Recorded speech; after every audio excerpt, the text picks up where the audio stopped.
So friends finally Bengal warriors పైన కూడా మన తెలుగు టైమ్స్ టీమ్ అయితే గెలిచి మళ్ళీ సెకండ్ టైం హ్యాట్రిక్ విన్స్ అయితే కొట్టడం అయితే జరిగింది ఈ రోజు మ్యాచ్లో కాబట్టి.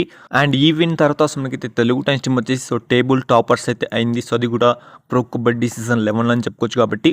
చాలా సీజన్స్ తర్వాత మనకైతే తెలుగు టైమ్స్ టీమ్ టేబుల్ టాప్లో రావడం అనేది ముఖ్యంగా తెలుగు టైమ్స్ టీమ్ ఫ్యాన్స్కి వచ్చేసి ఒక సర్ప్రైజింగ్ న్యూస్ అని చెప్పుకోవచ్చు. ఇది వచ్చేసి సొంతంగా ఉంటే మనకైతే తెలుగు టైమ్స్ టీమ్ వచ్చేసి లాస్ట్ 3 సీజన్స్గా మనకైతే టేబుల్ బాటంలో అయితే ఉండడం అయితే జరిగింది. కానీ ఈ సీజన్లో వచ్చేసి టేబుల్ టాపర్లో అయితే ఉండడం వచ్చింది. అంటే ఫస్ట్ పొజిషన్లో మన తెలుగు టైమ్స్ టీమ్ ఉంటుందని అయితే ఎవరైతే అనుకోలేదు. కానీ ఈ సీజన్ అయితే మనం అయితే చూస్తున్నాం. మనకైతే తెలుగు టైమ్స్ టీమ్ విశ్వరూపం ఏంటో అనేది. అండ్ ఇంకా మ్యాచ్ డీటెయిల్స్ విషయానికి వస్తే మాత్రం చాలా బాగా ఆడారు. ఈ రోజు మ్యాచ్లో ముఖ్యంగా విజయ్ మాలిక్ వచ్చేసి 14 రేట్ పాయింట్స్ అయితే సాధించడం అయితే జరిగింది.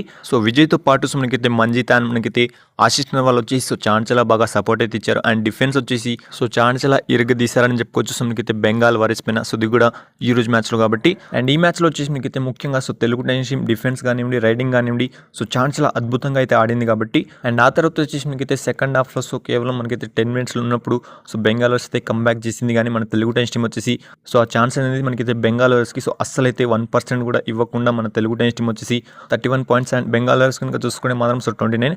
ఫ్రెండ్స్ యాక్చువల్లీ చూసుకుంటే మాత్రం లాస్ట్ 2 మినిట్స్ ఉన్నప్పుడు మన తెలుగు టైమ్స్ టీమ్ వచ్చేసి ఒక్కొక్క పాయింట్స్ ఇస్తూ మనకైతే వాళ్ళని అయితే కొంచెం ముందుకు తీసుకురావడానికి అయితే ట్రై చేసింది. ఎందుకంటే ఎక్కువ పాయింట్స్ కనుక వెళ్ళిపోతే మాత్రం మనకైతే మ్యాచ్ ఓడిపోయే ఛాన్స్ ఉండేది. కానీ అలా అయితే మన తెలుగు టైమ్స్ టీమ్ చేయకుండా ఒక్కొక్క పాయింట్స్ ఇస్తూనే ఈ రోజు మ్యాచ్లో 2 పాయింట్స్ తో గెలవడం జరిగింది. అది కూడా బెంగాల్ వారియర్స్ పైన అని చెప్పుకోవచ్చు కాబట్టి. అండ్ మన తెలుగు టైమ్స్ టీమ్ వచ్చేసి ప్రస్తుతం ఫస్ట్ పొజిషన్లో అయితే ఉండడం జరిగింది. అండ్ సెకండ్ మ్యాచ్లో హర్యానా స్టీలర్స్ కనుక గెలిస్తే మాత్రం మనమైతే సెకండ్ పొజిషన్కి అయితే రావడం జరుగుతుంది కాబట్టి. సెకండ్ మ్యాచ్లో ఎవరు గెలిచే ఛాన్స్ ఉందని మీరు తప్పకుండా కింద కామెంట్ చేయండి. అండ్ ఫైనల్లీ ఈ వీడియోకి అయితే ఎంత చెప్పుకోవచ్చు కాబట్టి. ఇలాంటి వీడియోస్ కోసం వీడియోని లైక్ చేయండి, షేర్ చేయండి అండ్ ఛానల్ని సబ్స్క్రైబ్ చేసుకోండి.